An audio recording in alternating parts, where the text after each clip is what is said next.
secara parsial bisa dilakukan pembatasan oleh pemerintah tanpa undang-undang. Misalnya begini, setiap pembayaran-pembayaran dengan menggunakan anggaran dari APBN misalnya harus menggunakan sistem perbankan, nggak boleh tunai.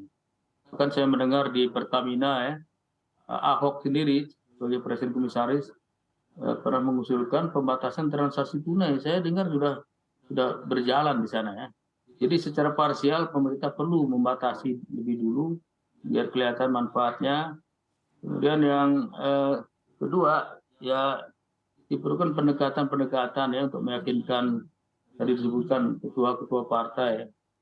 Seingat saya Presiden Jokowi pernah meminta DPR untuk segera membahas dua undang-undang ini, perampasan aset dan pencegahan transaksi uang kartal. Itu permintaan eh, Pak Jokowi kepada para politisi. Tapi tidak semua direspon dengan baik. Mungkin mereka melihat kepentingan yang bisa terganggu kalau disahkan. Ya itu arti kepentingan yang lebih kecil, lebih sempit. Seharusnya berpikir sebagai negarawan ya ada kepentingan negara dan masyarakat yang lebih besar yang harus didahulukan untuk kemajuan bangsa ini. Karena banyak sekali kemajuan yang diperoleh kalau kita bisa mengesahkan dua undang-undang ini dan menerapkannya. Pertama, tingkat kriminalitas akan berkurang ya. Kemudian uang itu bisa sangat bermanfaat buat ekonomi dan tidak perlu habis-habis uang banyak sekali hanya untuk memberantas korupsi yang tidak pernah habis-habisnya di Indonesia ini. Apakah kita nggak mau bangsa ini maju seperti bangsa-bangsa yang lain? Padahal kebijakan ada di tangan kita sendiri bisa lakukan. Tapi karena ketakutan atas terganggunya kepentingan sendiri, kita menjadi menolak hal-hal yang baik. Seharusnya sebagai orang baik ya hal-hal yang baik kita terima. Kalau kita bertindak baik, kita lakukan yang baik, tidak akan ada bermasalah. Apalagi yang nama perampasan aset, undang-undang TPPU juga begitu, hanya mengejar hasil-hasil kejahatan saja. Kalau uang itu sumbernya sah, tidak akan dipermasalahkan sama sekali. Orang berhak untuk memakainya dimanapun dan kapanpun juga, dan berapapun jumlahnya tidak ada masalah. Nah ini yang perlu mungkin katakanlah dibuat diskusi-diskusi FGD, dibuat edukasi sosialisasi yang meyakinkan masyarakat termasuk ya para legislator kita sehingga mereka paham bahwa ini memang sangat diperlukan buat bangsa ini, bukan buat PPATK, bukan buat penegak hukum saja, oleh semuanya, oleh negara ini.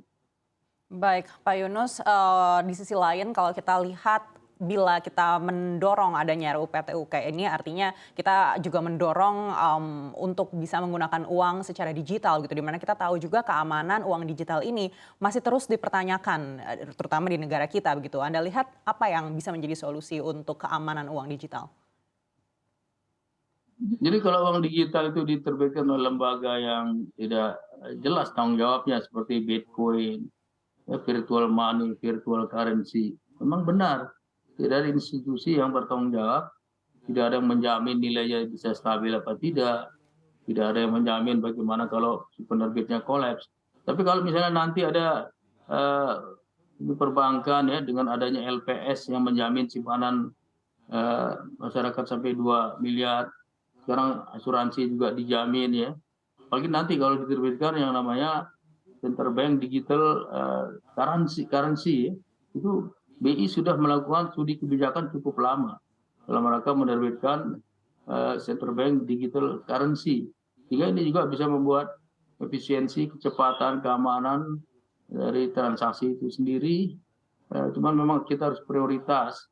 Central Bank Digital Currency ini ya mungkin domestik dulu saja ya, karena ini menjadi prioritas. Kemudian kita lihat jangkauannya ke daerah-daerah dalam rangka financial inclusion, sehingga banyak masyarakat walaupun belum begitu mengerti teknologi dibuatlah supaya mereka bisa ikut serta terlibat sehingga financial inclusion melibatkan mereka sehingga banyak manfaat dari uang yang mereka miliki buat perekonomian dengan adanya keterlibatan mereka dalam memanfaatkan transaksi-transaksi lewat sistem perbankan atau lewat digital ini.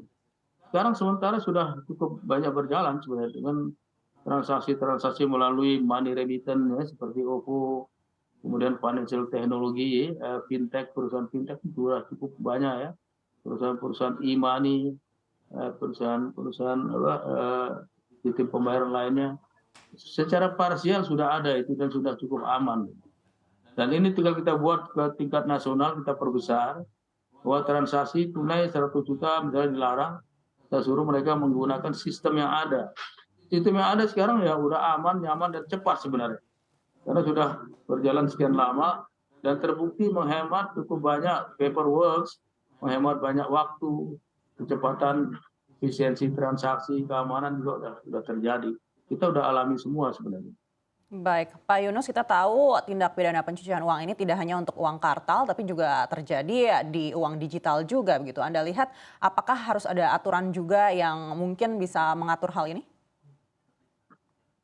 Ya memang harus ada aturan baru yang mengatur virtual money, virtual currency, semacam Bitcoin dan lain sebagainya. Karena di situ kan penuh dengan katakanlah kode-kode rahasia, password dan lain sebagainya. Bagaimana misalnya kalau hasil kejahatan itu masuk ke dalam virtual currency atau ke Bitcoin, bagaimana cara menyitanya? Orangnya harus kooperatif, kalau nggak bisa kita masuk ke dalam sistem itu. Dan kalau nanti ingin dieksekusi, bagaimana cara mengeksekusinya, itu pun harus dibuat aturan ya. Masalah-masalah ownership dari virtual ataupun digital currency seperti ini, kita perlu, karena aturan kita belum cukup. Hukum acara kita di Indonesia lahir tahun 81, ya belum memadai untuk itu. Memang ada undang-undang ITE, tapi belum juga bisa memecahkan masalah-masalah digital ataupun virtual currency ataupun semacam Bitcoin tadi itu. Masih belum cukup, harus ada aturan-aturan baru, undang-undang yang baru yang mengakomodir kebutuhan penegakan hukum, termasuk mencegah, memberantas TPPU. Dan kita harus pakai teknologi juga. Kalau si penjahat menggunakan teknologi canggih, maka mencegah memberantasnya pun harus ikut dengan teknologi canggih.